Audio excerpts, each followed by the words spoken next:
السلام علیکم ورحمۃ اللہ وبرکاتہ۔ ناظرین، قرآن فار آل کی 5ویں نشست میں آپ سب کا استقبال ہے۔ ہمارا 5واں سوال تھا، کاش میں اس سے پہلے مر چکی ہوتی اور بھولی بسری ہو گئی ہوتی۔ قرآن کی اس آیت کو تلاش کریں اور بتائیں کہ اس آیت میں بھولی بسری کا عربی متن کیا ہے اور یہ کس نے کہا تھا اور کیوں کہا تھا۔ اس کا جواب جیم میں موجود تھا، یعنی 3rd سیکشن میں موجود تھا۔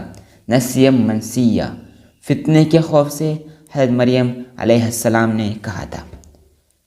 اس سے پہلے کہ میں جواب کی وضاحت پیش کروں، میں آپ کے سامنے حضرت مریم علیہ السلام کی زندگی کے بارے میں چند باتیں کہنا چاہتا ہوں۔ اللہ تبارک و تعالیٰ نے حضرت سیدنا آدم علیہ السلام کی اولاد میں چند ایسے خاندانوں کو چنا تھا کہ اس خاندان کو دنیا میں بہت بڑا اعزاز حاصل تھا۔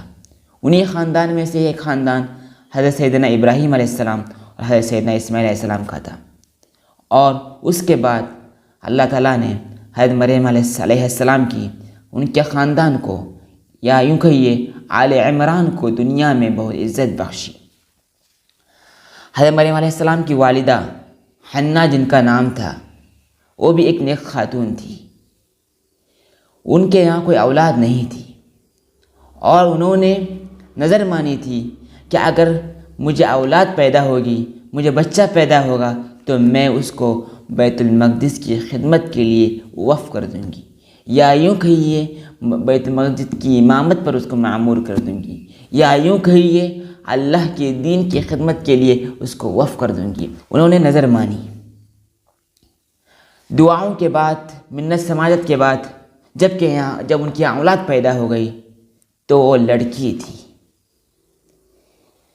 تو انہوں نے کہا، اے اللہ، میں نے تو اولاد مانگی تھی، مرد اولاد مانگی تھی، تو مجھے لڑکی پیدا ہو گئی۔ تو اللہ تبارک و تعالیٰ کی طرف سے کہا گیا، واللہ اعلم بما وضعت ولیس الذکر کالانثی، اللہ جانتا ہے کہ آپ نے کیا جنی ہے، اور مرد لڑکی کی طرح نہیں ہوتا۔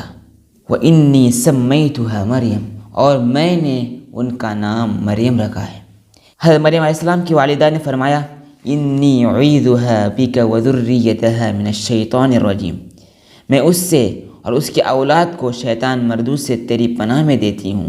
ان کی یہ دعا بھی قبول ہو گئی اور نظر بھی قبول ہو گئی۔ اب مسئلہ یہ تھا، حضرت مریم علیہ السلام چونکہ قوم کے سردار کی بیٹی تھی، بڑے معزز گھرانے کی بیٹی تھی، چونکہ ان کے والد صاحب کا انتقال ہو چکا تھا، اب تربیت کون کرے گا؟ تو روایتوں میں آتا ہے کہ حضرت مریم علیہ السلام کو ان کی والدہ نے کپڑے میں لپیٹ کر مسجد میں رکھ دیا، چونکہ وہاں پر عبادت گزار لوگ ہوتے ہیں، اور جو قوم کے لوگ تھے، قوم کے آدمی تھے، ان میں سے ہر ایک کی خواہش یہ تھی کہ اس معزز بچے کی پرورش میں کروں گا، کیونکہ معزز گھرانے سے تھی، نیک خاندان سے تھی، اور ان کے خاندانوں میں بڑے بڑے عبادت گزار لوگ تھے، بڑے بڑے اولیاء تھے، انبیاء تھے، تو ہر ایک ساتھ چاہتا تھا کہ اس بچے کی پرورش میں کروں گا۔ چونکہ حضرت زکریا علیہ السلام رشتے میں ان کی زوجہ، ان کی بہن تھی یا تو خالہ تھی، اس لیے آپ نے چاہا کہ یہ شرف مجھے حاصل ہو۔ اور جب ذمہ داران کے درمیان بحث بڑھ گئی، کیونکہ حضرت زکریا بھی چاہتے تھے، تو انہوں نے یہ تجویز دی کہ قرعہ ڈالا جائے، تو قرآن میں اللہ کے فضل سے حضرت زکریا علیہ السلام کا نام نکلا۔ تو انہوں نے ان کے لیے الگ کمرہ بنوایا، وہاں پر ان کے لیے بہت سے انتظامات کرتے تھے، جیسا کہ قرآن میں آتا ہے، کلما دخل علیہا زکریا المحراب وجد عندها رزقا قال یا مریم انا لک هذا قالت هو من عند اللہ ان اللہ یرزق من یشاء بغیر حساب۔ جب کبھی زکریا ان کے حجرے میں، ان کے کمرے میں جاتے، ان کے پاس روزی رکھی ہوئی پاتے، وہ پوچھتے، اے مریم، یہ روزی تمہارے پاس کہاں سے آئی؟ وہ جواب دیتی، یا اللہ کے پاس سے ہے، بے شک اللہ تعالیٰ جسے چاہے بے حساب روزی دے۔ یہاں روزی سے مراد کھانا پینا ہے، رزق ہے۔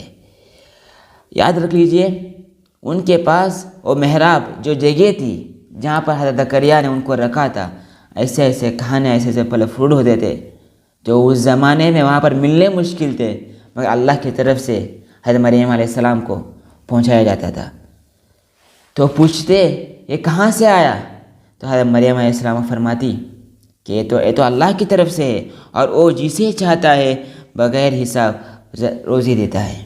بہرحال اللہ تبارک و تعالیٰ نے حضرت مریم علیہ السلام کو بہت برگزیدہ پاکیزہ بنایا، اور اس کی بات کی گواہی خود اللہ تبارک و تعالیٰ نے قرآن میں فرشتوں کے ذریعے دی۔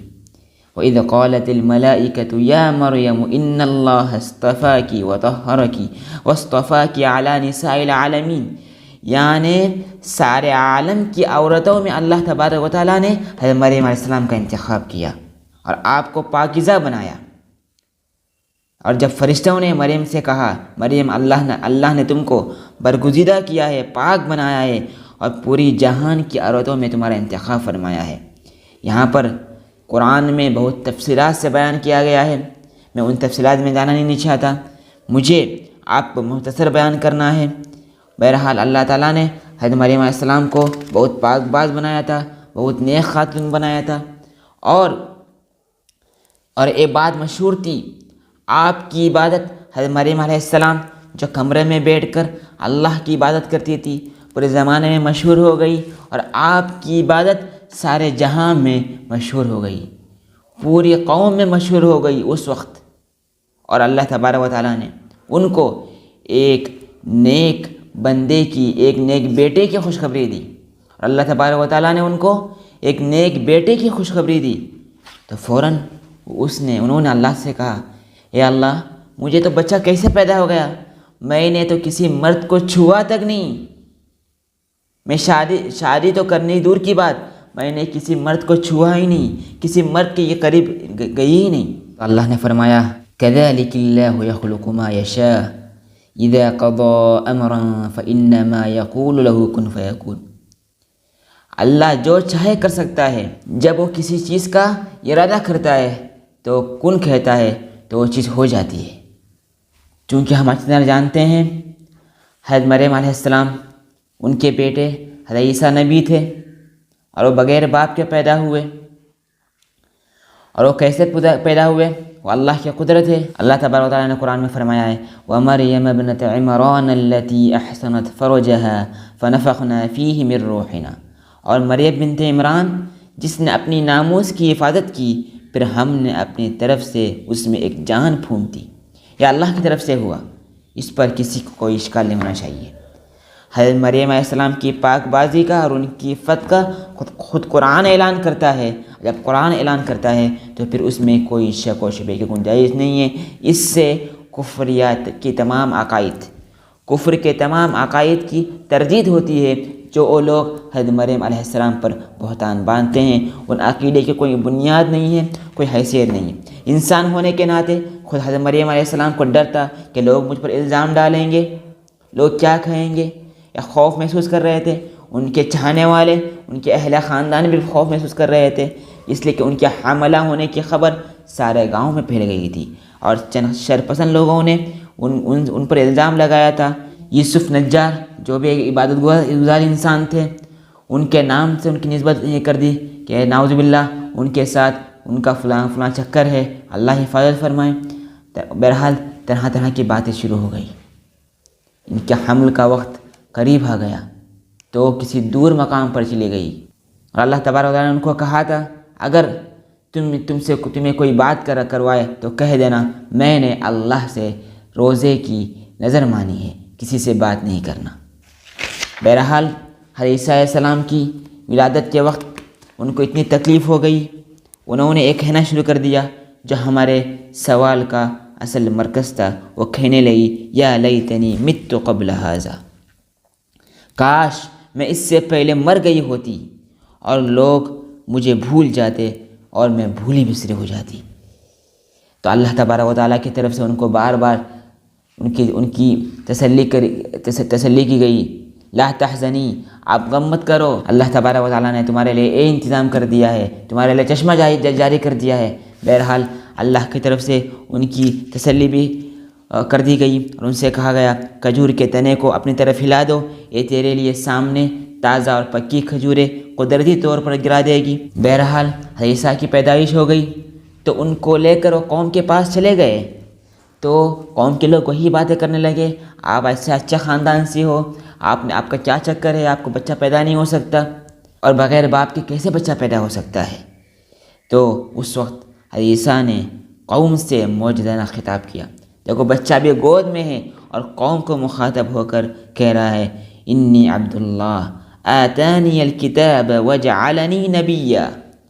قرآن میں تفصیلات موجود ہے، فرمایا میں اللہ کا بندہ ہوں، اس نے مجھے کتاب عطا فرمائی اور مجھے اپنا پیغمبر بنایا، بچپن ہی میں خوشخبری سنا دی گئی۔ وجعلنی مبارکا اینما کنت واوصانی بالصلاۃ والزکاۃ ما دمت حیا، اور اس نے مجھے بابرکت کیا ہے جہاں بھی میں رہوں، اور اس نے مجھے نماز زکوٰۃ کا حکم دیا ہے جب تک میں زندہ رہوں۔ اس نے مجھے اپنی والدہ کا خدمت گزار بنایا اور مجھے سرکش اور بخت نہیں کیا، اور مجھ پر میری پیدائش کے دن، میری موت کے دن اور جس دن میں دوبارہ زندہ کھڑا کیا جاؤں گا سلام ہی سلام ہے۔ بہرحال جو فتنہ جو ہمارے سوال میں تذکرہ تھا وہ فتنہ یہی تھا کہ لوگ ایسی باتیں کریں گے اور قوم میں ایک چیز برپا ہوگی کہ یہ کہاں سے بچہ آ گیا۔ بہرحال قرآن کی اس آیت نے اور حضرت عیسیٰ کے اس معجزے نے سارے چیز کی تردید کر دی، پھر کوئی اشکال کا کوئی جواز نہیں ہوتا۔ خود بچہ گود میں ہے، وہ بول رہا ہے، کیا بچہ ایسے ہی بول سکتا ہے؟